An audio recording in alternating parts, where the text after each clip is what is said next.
Before we move on with our agenda and without objection from council, I think most of us know that we lost a dear colleague and our minority leader of the State House of Representatives, Hugh McKean. Many of you probably remember Hugh used to sit up here before he was elected to the House of Representatives.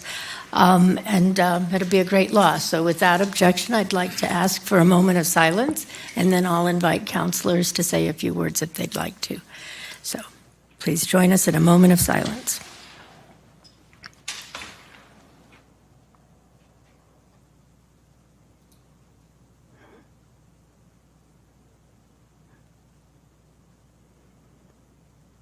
Thank you. I'll open the floor to anybody who would like to make comments. Councilor Overcash. I think it's an understatement for those of us who worked with Hugh to say he wasn't one of the best mentors someone could have. Unfortunately, I didn't get to meet Hugh until 2015. Many of you have spent decades with him prior to that. He was an exceptional mentor. He encouraged me to get involved early on, but more importantly, he came alongside. And one thing that I was really impressed about him, besides his memory, which was unbelievable, his wit, his desire to like people and to be liked. He was quick to share with me, before he really knew me, he was quick to share how important his faith in Jesus was and how he looked at working, whether it was on council or in business situations.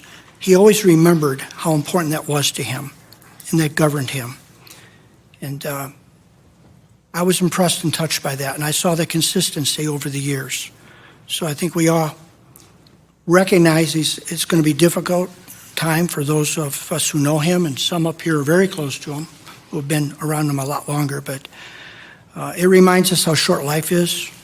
It reminds us on the things that we really should focus on.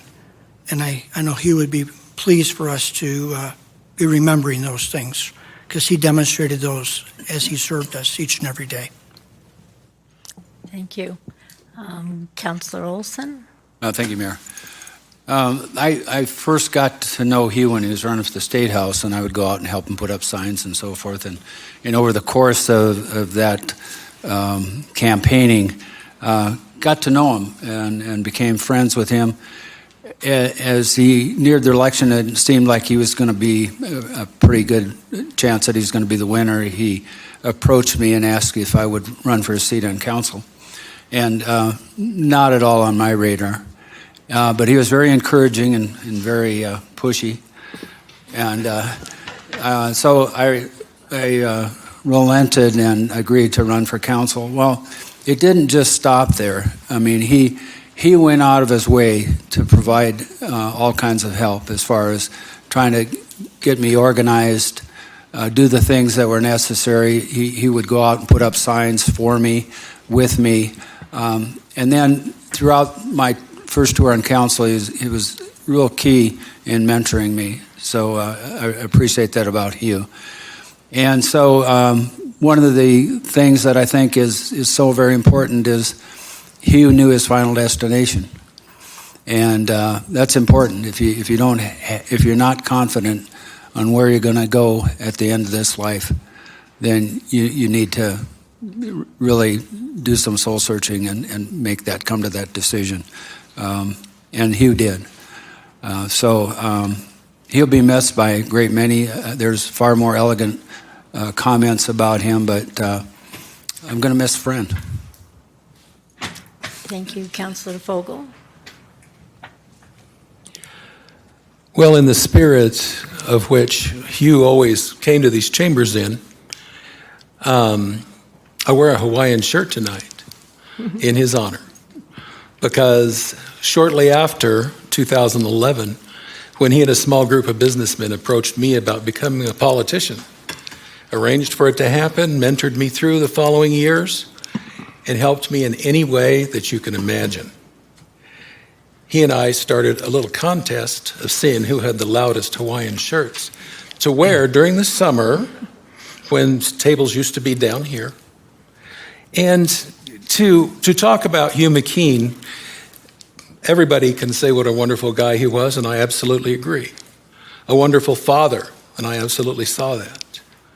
But he was also somebody that when he would tell me not to take myself too seriously, I had to take pause and know that I was on the wrong path and to get over wherever I was going because he wanted to have some fun. So we did, right up to the point that the senior women's group at Mirasol explained to Hugh and I that we should no longer be wearing shorts to council in the summertime, sitting on these tables, and you can imagine the rest for yourselves. But we both enjoyed that day immensely when they called us, and we giggled about it every year when we got together ever since. So I'm going to remember Hugh as that lighthearted guy that could be so serious, get so much work done, and absolutely bust his fanny for this city, both in this chamber and at the State House. And the guy that could go out and start cutting up, telling jokes, and having a good time with his friends, with his kids, with his partners. That's the Hugh I want to remember. So now I have a real good excuse to wear Hawaiian shirts at City Council. Thank you. Thank you. Councilor McFall? I think the story's up here, and it amazes me listening to this of how many people Hugh reached out to. I think saying that Hugh loved this city is an understatement. Hugh loved this city, he loved the state. I think the only thing Hugh loved more than that were his kids and his partner Amy at the end, where he's at. But I had the opportunity while I was on Planning Commission for Hugh to approach me numerous times. Persistent, I think, is a minor word to use for Hugh about running for council. And I kept putting it out, and he was one of the few that talked me into coming up here today. And he talked to me about the duty and the honor of serving the city and being able to bring it out here. I feel extremely blessed to have had Hugh McKean in my life. To say that Hugh liked people is also an understatement. Hugh loved people. And love was a word that he used all the time. And I remember fondly every time I got off the phone with Hugh, whether I did something dumbass or whether I did something okay, he'd go, "I love you, brother. Just keep it up, keep doing it." It's an emptier place without Hugh, but I think somebody needed another person at the right hand that was willing to be able to reach across many aisles to talk to many people. And I think that's the thing I'll always remember at Hugh. He may disagree on politics, but Hugh, I never saw a moment that he disliked somebody because of what they did. He found that they were people, and he went there, and this city is greater to have had him here. And I am greater to have had him in my life. Thank you. Councilor Sampson? Thank you, Mayor. I'm glad you mentioned that, Councilor McFall, that he did reach across the aisles. Hugh was my first interaction with Loveland City Council at all, ever, back in 2016. I had no idea that he had shaped the council that is before you today the way he had. And he was my first phone call outside of staff, our team, my team and family, when I found out that I won my seat. He was always ready to celebrate people's wins, successes, to be there for them during their trials. And I don't know that he ever saw anything truly as a failure. He was a very good man, and he brought really wonderful things to Loveland. So I think we're all going to miss him. And my heart certainly goes out for Amy as well. Mm-hmm. It's a really hard time right now for family and for dear friends. Thank you. Councilor Foley? Thank you. I really was at a loss of what to say. But after reading all of the messages on Facebook, hearing people call me, the one thing that shines through even tonight is the word love. That was Hugh McKean. That was the legacy he has left. It wasn't about us versus them. It was about what is right for Loveland. And God, did he love Loveland. Thank you. Thank you. Well, I think we can all see how much he touched anybody he met. Words that come to mind are kind, joyful. When I picture Hugh, it's always with a smile on his face and a twinkle in his eye. And that's what you see in the photos everywhere he is. It doesn't matter what he's doing. He and I had many spirited conversations, especially about metro districts. But he was never mean-spirited. He was always kind and respectful and allowed other people to have a bit differing viewpoint. My condolences for his family and friends. He will be missed. I will say that I believe that Hugh and Amy found their soulmates in each other. And so it's special, sympathy for Amy. She's going to have a big hole for a long time, as well as his daughter. Thank you all for being here, for allowing us to take a few minutes to remember Hugh. And he did love this community. One of the most striking things for me is Amy Dixon had a celebration of life for her young son, who passed way too early as well of cancer. I turned around and there was Hugh McKean. In a sea of people, there was Hugh McKean to be there in Amy's moment of need. So now we are out here for his family and friends. Thank you. Procedural information. Council may act on behalf of the city, the General Improvement District Number 1, the Special Improvement District Number 1, or the Loveland Urban Renewal Authority. Items requiring a public hearing or other public participation that remain on the consent agenda are considered to have been opened and closed in the name of the applicable legal entity that is required to take action to approve such items. The information furnished in connection with these items, including any related public comment, is considered as the only evidence presented. Adoption of the items remaining on the consent agenda is considered as adoption of the staff recommendation for those items.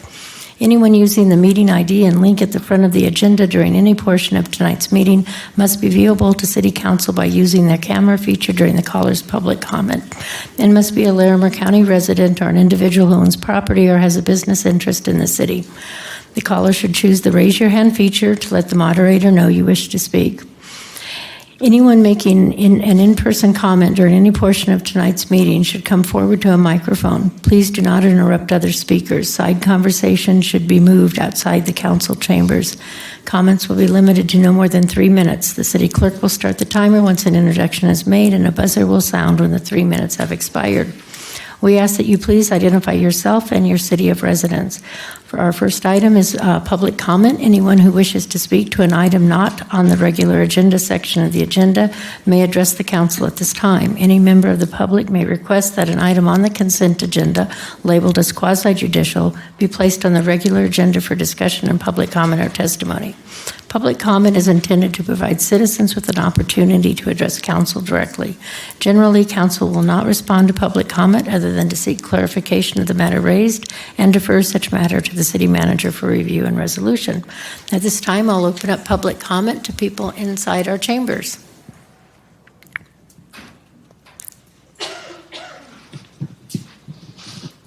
Thank you.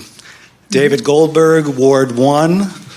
First, just want to thank you all for making the time to honor those who helped better the city of Loveland and our nation.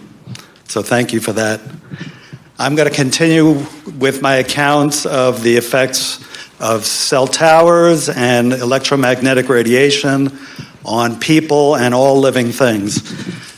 Tonight I'm going to read from, and probably upcoming meetings too, this book, The Invisible Rainbow, A History of Electricity and Life by Arthur Furstenberg. I would recommend it highly to all of you. It's got some really great information in there with about 160 pages of bibliography, so it's all factual studies. And I'll move. In 1980, heart attacks in young athletes were rare. Only 9 cases occurred in the United States. The number rose gradually but steadily, increasing about 10% per year until 1996, when the number of cases of fatal cardiac arrest among athletes suddenly doubled. There were 64 that year. In the last year of the study, 76 competitive athletes died when their hearts gave out, most of them under 18 years of age. The American medical community was at a loss to explain it, but in Europe, some physicians thought they knew the answer. On October 9th, 2002, an association of German doctors specializing in environmental medicine began circulating a document calling for a moratorium on antennas and towers used for mobile phone communications. Electromagnetic radiation, they said, was causing a drastic rise in both acute and chronic diseases, prominent among which were extreme fluctuations in blood pressure, heart rhythm disorders, and heart attacks and strokes, and among an increasingly younger population. 3,000 physicians signed the document named the Freiberger Appeal. Their analysis, if correct, could explain the sudden doubling of heart attacks among American athletes in 1996. That was the year digital cell phones first went on sale in the United States, and the year cell phone companies began building tens of thousands of cell towers to make them work. I know we've got so much happening in this world. You guys got so much on your plates, and this issue seems to be something that is not such a pressing thing right now. I can assure you, and it will come out in time, this issue is extremely pressing in the world. We have a world full of disease, and there are reasons for that. This is one of them. Thank you. Thank you, David. I don't see any lights on, no questions. Is there anyone else?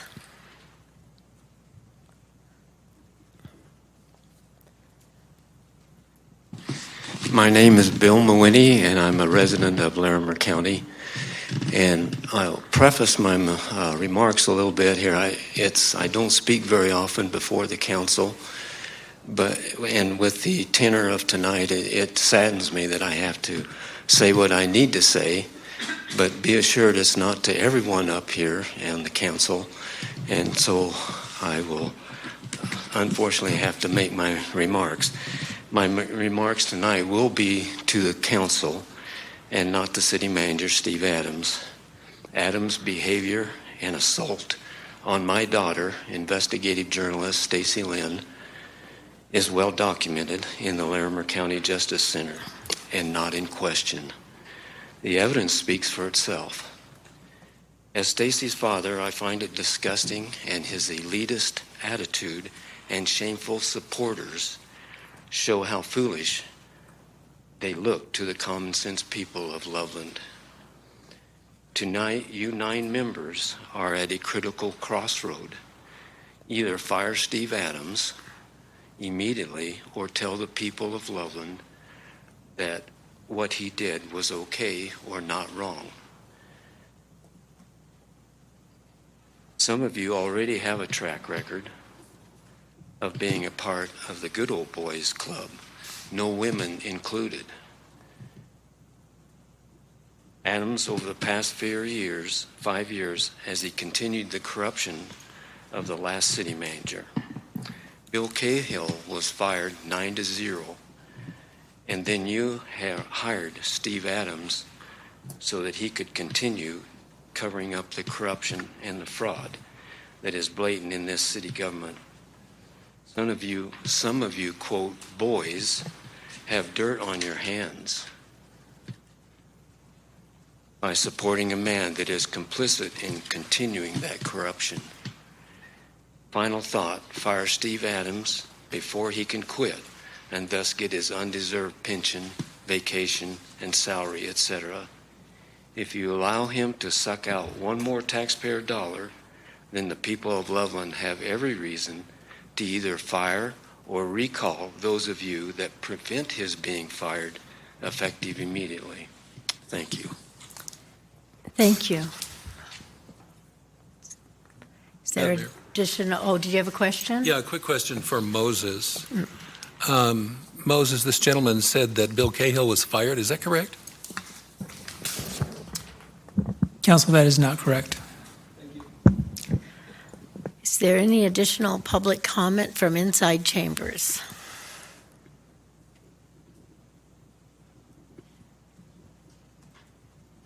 Welcome back. Thank you. Darrell Klassen, Ward 1, Loveland. Council, the rumblings, which you've just heard some, about attempts to embarrass, censure, perhaps fire Loveland City Manager Steve Adams continue. I'd like to tell you a little story, and it has to do with listening. I was on council when City Manager Don Williams retired. Council decided to conduct their own search for a replacement rather than hiring a headhunter. No problem there, but council proceeded to make horrendous procedural mistakes, resulting in a lawsuit brought by the Reporter Herald. The RH was questioning over and over what council was doing in executive sessions. The RH wanted to discuss our differences in open session, no lawyers, without going to court, as they threatened over and over to do. Council leadership would not listen. Council leadership declined to talk openly. The newspaper sued and won, cost the city $25,000 in punitive damages. Why did this go to court? Simply because our leadership would not listen to what was being told to them. I plead guilty. My protests about voting in executive session were not effective, nor was the loud voice of the Reporter Herald, who wanted to talk about this, no lawyers. We have a similar situation here with our excellent city manager, Steve Adams. Council leadership is not listening to what some very learned and experienced former council persons and public voices are trying to tell the mayor about the prize we possess in Steve Adams. In spite of a few disgruntled voices who just want something to beef about, it is hopeful that in the approaching city manager evaluations, Steve Adams will receive the highest ratings yet. And as they say on the North 40, if it ain't broke, don't fix it. Are you listening? Thank you. Thank you, Darrell. Is there additional public comment from inside chambers?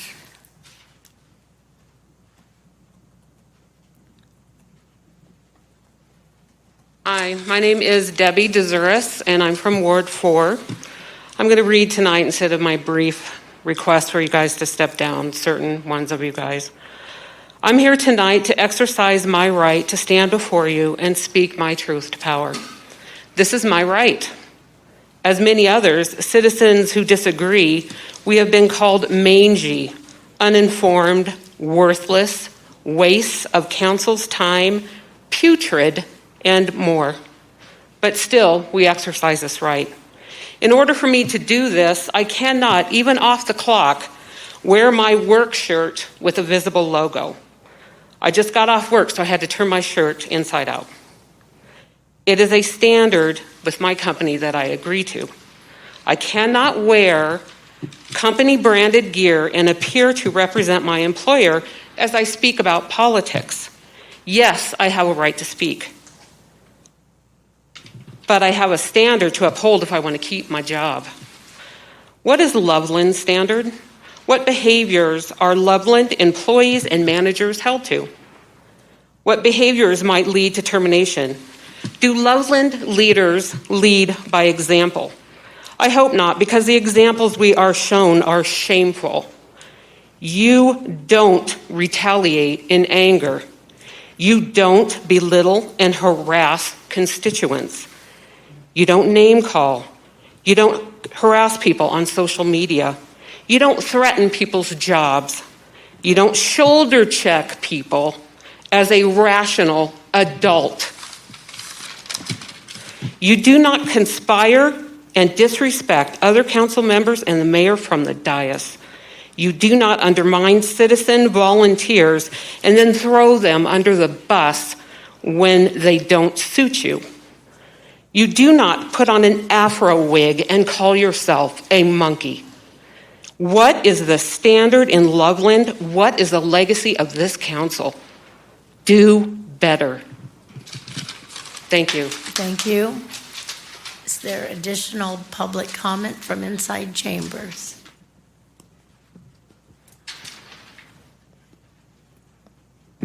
Olivia Lowe, Ward 2.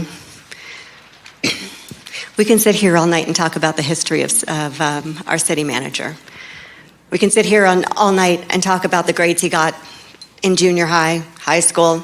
We can talk about how he did in college or university. But the fact remains, it's okay, apparently, for you to assault a female. That's not a problem. It's a one-off. Who cares? And congratulations, by the way, at the last meeting for stacking the gallery. Y'all must get up very early in the morning to make all those phone calls, getting all the usual suspects to stand up here and laud and applaud our city manager. I'm surprised his high school teacher wasn't here.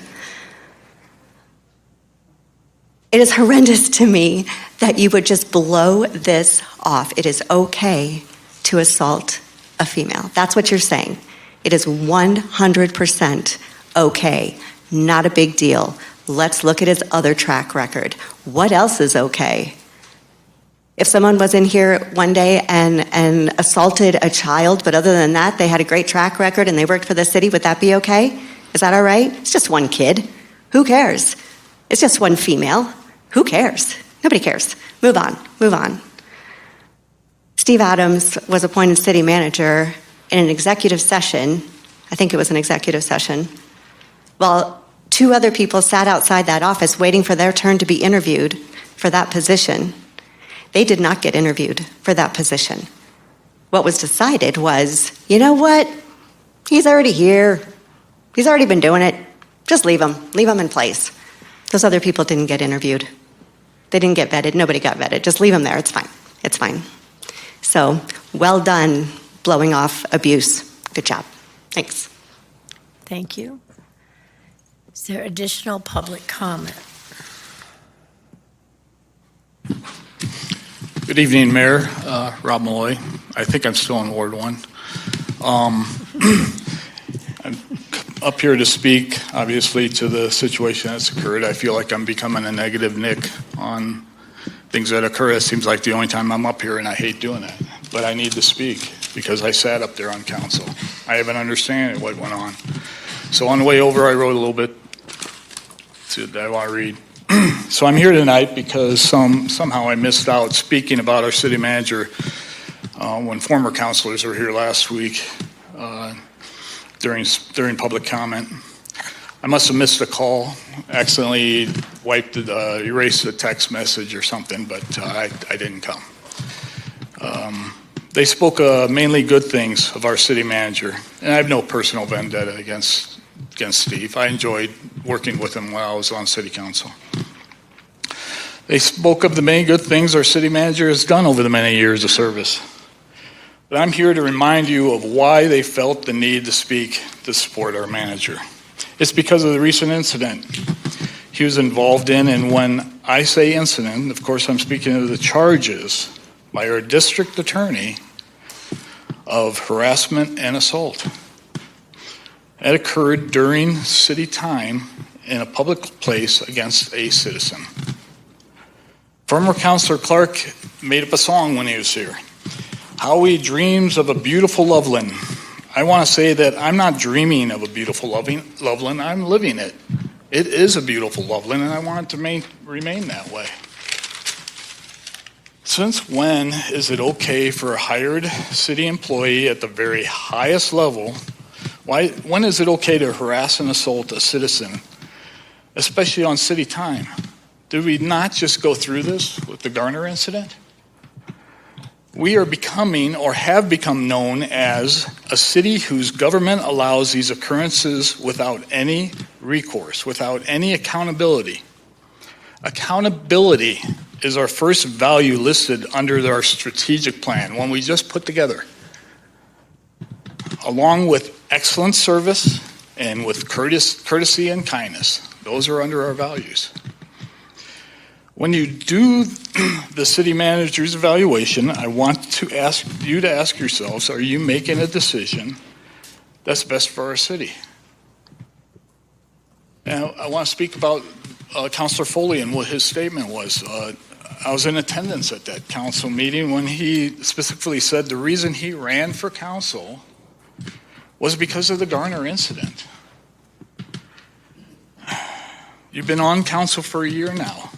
I want to ask you what you've done. It's a rhetorical question.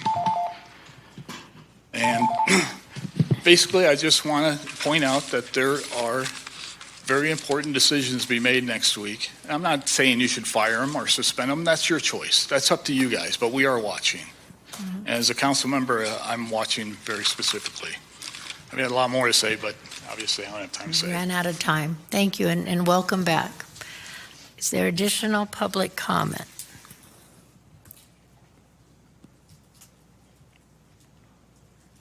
Hi, Glory. Hello. Excuse me, I'm Glory Magrum, resident of Loveland, Ward 3. I would like to just comment on my experience with Mr. Adams. I've been in many business meetings, community events, private meetings with his staff, and you have always exemplified leadership, decorum, and professionalism, and I thank you for that. I'm a little bit confused about the situation and the fallout after what I assume, not having followed or been at either hearing, was the outcome of the hearing. It seemed like there was an agreement made and Mr. Adams was going to take some steps to learn some skills about possibly saying I'm sorry when you bump into somebody, which I think is a great idea. But my question and my concern is, I was here 2 weeks ago and one of the councilmen asked Mr. Garcia if the correct terminology was bump or strike. And I thought Mr. Garcia said bump. Mayor Marsh, is that correct? In what? That's what he said? Yes. I don't. You'd have to ask city manager. But May I? He'll respond when you're done with your 3 minutes. Okay, so I remember him saying a bump. Yeah. So I feel like there's some misrepresentation going on because who in this room, if they were honest, would not say in a busy hallway, in an airport, on a sidewalk, has not bumped into somebody? Every single person in this room has probably bumped into somebody. But the terms we're hearing are strike, assault. So how many in this room would say on a busy sidewalk in a hallway, I have assaulted or struck somebody? No one. There's a huge difference between the two. And so I think common sense, as this gentleman says, is that you need to really be honest and fair about the situation. Thank you. Hold on, Gloria, because I think you wanted an answer to your question. Okay, thank you. City Attorney, do you remember what you said 2 weeks ago? Madam Mayor, I was paraphrasing the initial investigation by the sheriff's office that characterized it as a bump. Thank you. Thank you. Thank you, Gloria. Is there additional public comment from inside chambers?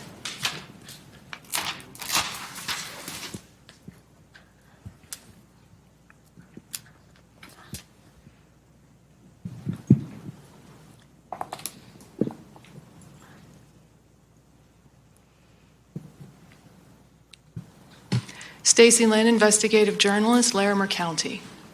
This is humiliating. And if I don't stand up here in front of you all, then I let all the other women down who have been abused by men. So here I am. It's humiliating to hear my life talked about in public.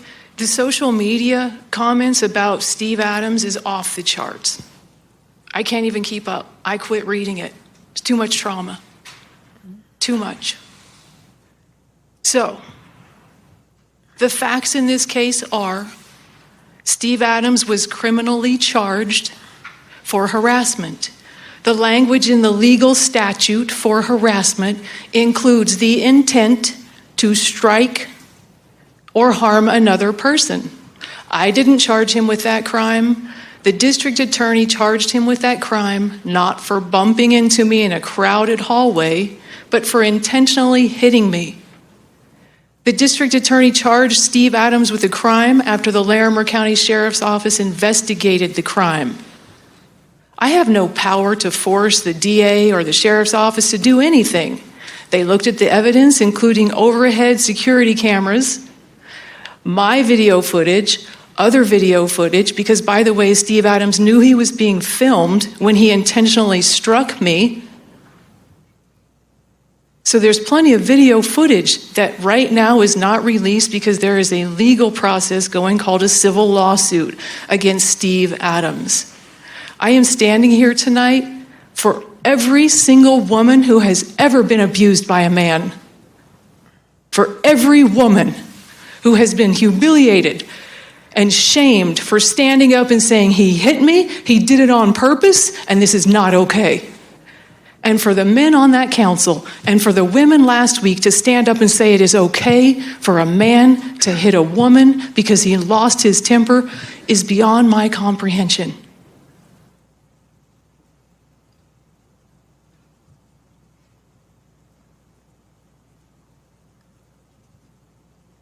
It's humiliating for women to have to stand up and say, I was hit by a man. And if you're a woman listening tonight, don't ever be afraid to stand up and report it, no matter what. And call me if you need support, because I'll be right by your side. Stacy Lynn. And by the way, I'm an investigative journalist. I'm not just a citizen who comes to these meetings and for the past 15 years have investigated the corruption in this city. I have a track record proving your corruption in this city. Don't call me a citizen. Thank you, Stacy. Quick clarifying question, Madam Mayor. Would you ask Ms. Lynn, does she state that she has filed a lawsuit or she's considering filing a civil suit? I wasn't sure if you would ask her that. Did you hear the question, have you filed or are you intending? I did. The city of Loveland was served a notice of intent to file a lawsuit. They were served that notice by Jeremy Yachik. So you are on notice. To pretend like you don't know that there is a lawsuit pending is beyond my comprehension. You're being sued because Steve Adams hit me intentionally. And it wasn't a bump. Because when you bump into somebody, you say, oh, excuse me. I'm sorry. Oops, I didn't mean to do that. And you look at the person when you do it, and you say, really, I'm sorry. And sometimes you touch the person because you really didn't mean to bump into them. But when you strike somebody intentionally, you get charged with a crime. That's what happened here. Thank you, Stacy. So, did you get your answer that it's an intent but not filed? A little louder so the audience. Okay, so just confirming, Stacy, it's an intent to file but not yet filed.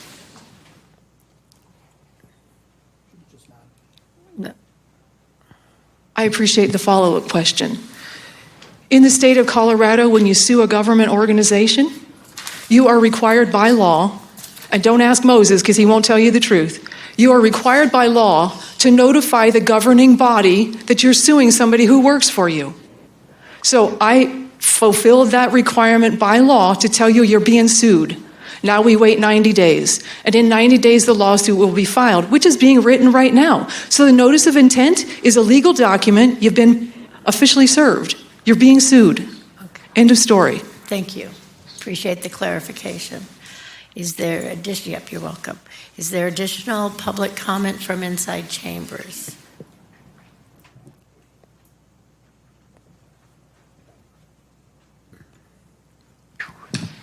Hot and heavy, I guess. Steve Lynn.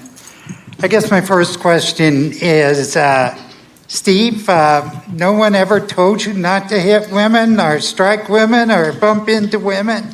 You know, if I were a CEO, you wouldn't be sitting there in your job, because I would tell my female officers and my NCOs that I would protect them. And I would tell my male officers and NCOs that if they did what you did, they would be in trouble. And I wouldn't have a putrid diversion program in my legal department either. All right? Now, last week we had 5 people step up here, and we had a couple of former people sitting up there. You know, we had Dave, and we had Wright, and interesting, you know, and if we go with John over there, Octopus Man, and if we go with Overcash, what do we have? What is similar among those 4? Well, they all ran for mayor, and guess what? They all 4 lost. Losers. We got the winners sitting right up there. So you know what? I'm not going to listen to her. I'm not going to listen to Dave. I'm going to listen to the person who won. And then we had, Daryl, the radio man. You know what? I'm sorry, Daryl. I wonder if you're old enough to have known Marconi, for those of you who know history, you know. And then Leah came, and she had to tell about the baby. And how about Steve helping out? Well, what's Steve's salary, $190,000? Come on, Leah. Get a babysitter for $16. Okay? Not somebody at that salary. All right? Now, what does Steve have to do for this body of people to take action? What? Kick sick puppies across the floor? What does he have to do?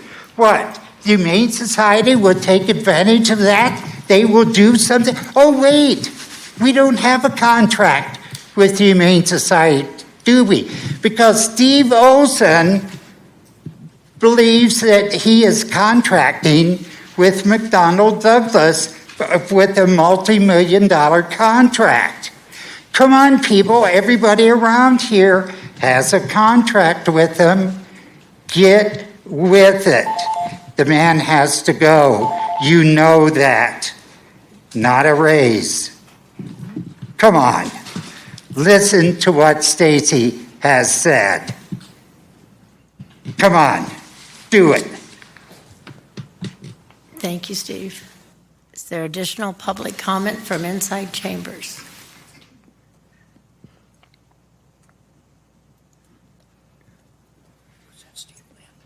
Steve.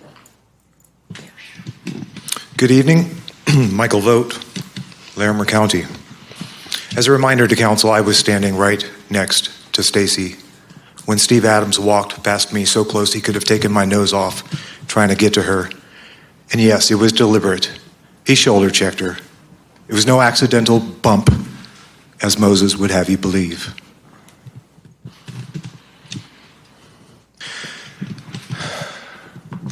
Last week, you all heard some very disturbing comments from members of the public. And the only thing more absurd than the comments you all heard is the fact that Steve Adams is still employed by the city of Loveland. Any other city employee would have been fired on the spot, and you all know it. But we're expected to believe Steve Adams gets special treatment because he's, quote, a great guy and a hard worker. And while council has an obligation at this point to fire Steve, you also have an obligation to fire Moses for his repeated deception, calling this incident a bump, an accident, just an allegation. It was none of those things. I was there. You don't get sentenced to community service for a bump. And Moses can sit there and smirk and smile at the end of public comment like he does every week, because he gets the last word. But if his word's no good, it doesn't matter what he says. Members of council, I know you love the city. I know you want to see it improve. And most of you want to end the corruption. You can start by firing both of these guys. Thank you. Thank you, Michael. Is there additional public comment from inside chambers?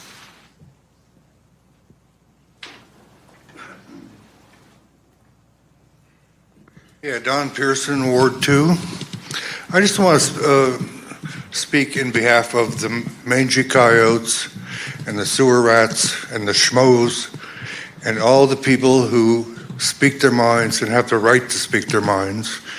Did you notice that the people who are the vocal majority are the ones who attend the meetings every week? Isn't that funny? And the silent majority of the citizens who don't care about what goes on in the city don't say much. I used to be part of the silent majority until I met our mayor. I'm a 100% fan of the mayor. She's honest. She does what the people of Loveland need. And we will continue to watch what goes on in City Council. And we do see the corruption, and there is corruption. And we will call it out when we see fit. Thank you. Thank you, Don. Is there additional public comment from inside chambers? Before, last chance, okay.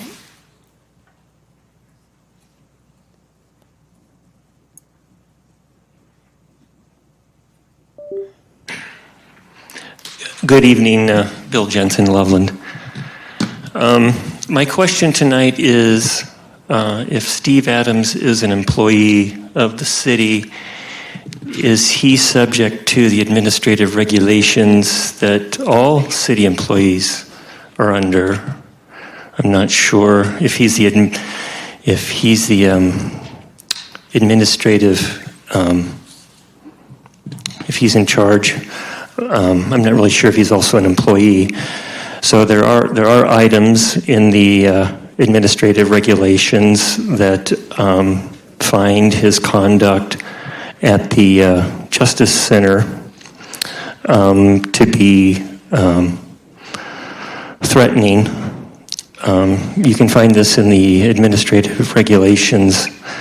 And if I believe that any employee would find themselves in trouble if they had demonstrated a similar conduct. So the question to you, the question to council, the authority of the city, they have to determine if Steve or any other employee is entitled to an exemption that other employees would be fired for. So I think that's the challenge to the city council. I know a lot of good people will lose their jobs. A lot of good employees can lose their jobs through conduct that's articulated in the administrative regulations. I also want to point out that we are Americans, and we believe in liberty and justice for all. And this justice applies to the guilty and the innocent. And when I say all, I mean there's no exemptions applied. I also believe that according to Abraham Lincoln, that this nation was conceived in liberty, that we are all created equal, and this that we are created, it can't be undone. So you really have no authority to reverse that, and you have to do what's right. Thank you. Thank you, Bill. Is there additional public comment from inside chambers?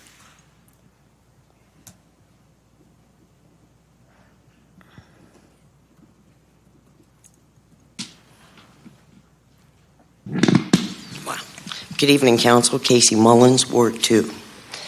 And I truly want to say, and again, as I always say, I do appreciate your service to the city. I believe that every one of us wants the best for this city. We just have different ways of going about it. And that's how life works. I don't know Steve Adams' history as a city manager. I know that in cities, municipalities that I've worked with, I have never seen a city manager have as much power as Steve Adams does, but that's the choice that council has made. Last week we heard how doing the diversion program was no admission of guilt. Correct. There's not a guilty or innocent plea when someone goes for diversion. Let me read here. Importantly, I lost it here. While there is intentionally, this is from our DA, while there is intentionally no formal admission of guilt in front of the judge in diversion programs, we are literally diverting the case away from the criminal justice system. The resolution does hold offenders accountable in meaningful ways and is proven to reduce recidivism and improve community safety. Importantly, diversion is not a substitute for a dismissal. If we believe a crime was not committed or that we cannot prove the crime beyond a reasonable doubt, we are ethically bound to dismiss the case entirely.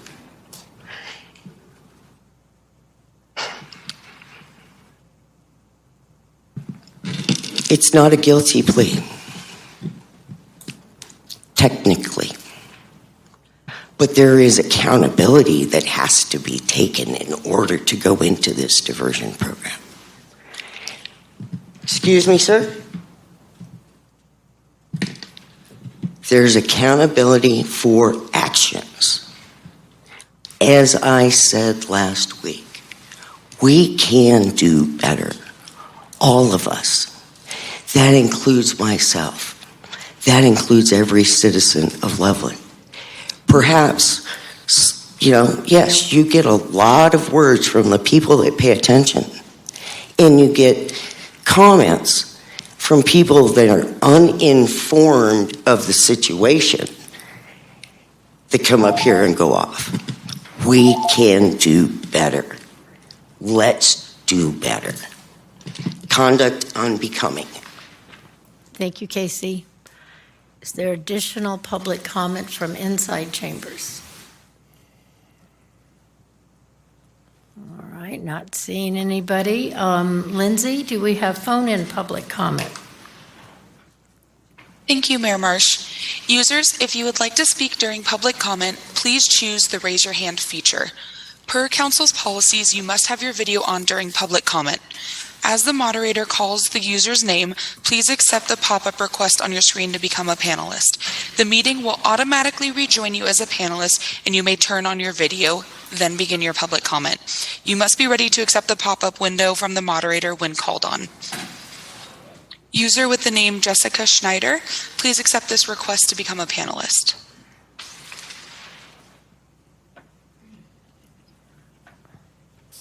Jessica Schneider, please turn on your video and begin your public comment. Thank you. So I'm reading this on behalf of Michelle DiPietro. She intended to be there tonight for public comment and was unable. So this is the statement she wanted to make. Dear Madam Mayor and City Council members, earlier this year, City Manager Steve Adams was charged with misdemeanor harassment for an incident that occurred in the Larimer County Justice Center on March 29th, 2022.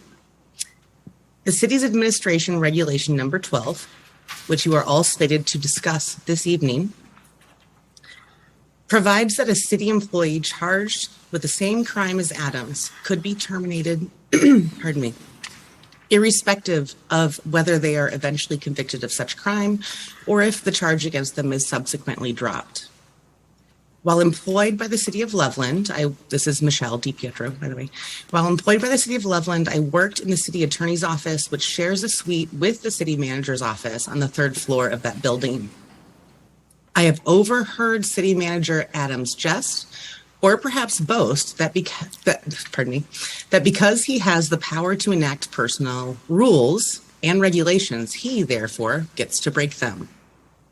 Yet, in reading any of the administrative regulations you are required to sign as a city employee, it is clear that the same man who feels as though he is entitled to break the rules serves as the ultimate arbiter of disciplinary actions and terminations. The City of Loveland touts fairness, accountability, and transparency to be some of its core values. However, in complete dereliction of those purported values, each of you, as Adams' bosses, have failed to do anything about his misconduct. Not only have each of you failed to even so much as place Adams on administrative leave pending an investigation of his on-duty conduct, but the city opened a claim for Adams under its insurance policy so that Adams could be reimbursed for his criminal defense. All right, I'm going to fast forward because my time's running out. Your continuing failures to act and apparent consent of Adams utilizing city resources for his own public relations and as a means to pay his attorney fees to defend against a criminal act, despite that he makes almost $200,000 a year, are a far cry from the fairness, accountability, and transparency incessantly marketed by the City of Loveland. Steve Adams should not be treated differently from any other city employee, and yet you all continue to treat him differently. The supermajority of you have made it abundantly clear that you do not care for opinions that differ from your own by dismissing on numerous occasions the legitimate concerns raised by the citizens of this community, of whom you have erroneously written off as disgruntled minority. But please be reminded that it is not just the community witnessing your incompetence as supervisors. City employees are watching too. Sincerely, Michelle DiPietro. Thank you. Thank you, Jessica. Do we have additional phone and public comment? Thank you, Mayor Marsh. User with the name Gina, please accept this request to become a panelist. Gina.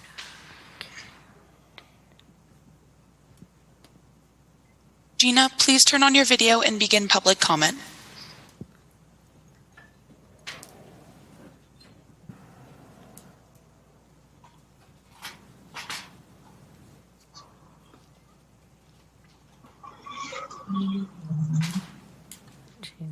Okay. There. How's that? All right, we can hear and see you. Hi, my name is Gina. I'm not going to give my last name because I'm a domestic violence survivor from Kansas City, Missouri. I have been here about a year and a half, April 2021, and I must say that as part of the homeless population and community here, I'm actually on my way to shelter. I'm homeless, so I'm in Loveland homeless, and I've been in 28 domestic violence shelters, states all over the country, and homeless shelters. And in order to know how to fix things, in order to know what to do, the homeless population across the country should know that this is even going on. It's ran by the city now, which, by the way, good job on starting the process. It's going to be there's a lot of learning to the process. And the good thing about it is if you need to pick my brain, you can. I know I'm kind of put on the spot. I just found out about this meeting like an hour ago. In order for the homeless to be heard, they have to speak up. In order for them to speak up, they have to know about the meeting. We're at the city shelter here, and there's nothing up about this meeting. And they don't even know they can speak. They don't even know that they can tell their, what's not working for them, what's working for them, how the staff is doing. And that's one side. On their side, but the homeless community are the people that if they want to be heard, they have to stand up and speak. There's a lot of things that I pick my brain. I mean, I've been in 28 shelters. There's things that I would love to put my input in and make this process a little bit easier. And I'm not going to go into all the details of today, but I just want to be a voice and the homeless community here. And I love it. Thank you for the event tonight. Thank you. Thank you, Gina. You were a little bit difficult to hear. If you call back in next time, maybe stay focused on looking forward into the microphone, but appreciate Thank you. it. Yeah. I'm sorry about that. I'm actually walking to the shelter. The library closed. The library closed to kick me out of the conference room at 10 till 7. So I just wanted to be a voice, and I will make sure that we're more prepared next time. Thank you. Thank you. Appreciate you All right. participating. All right. Thank you. Is there additional public or phone-in public comment? Thank you, Mayor Marsh. I do not have any other users with raised hands. All right, we'll close public comment. Thank you, everyone. Moving on to our consent agenda.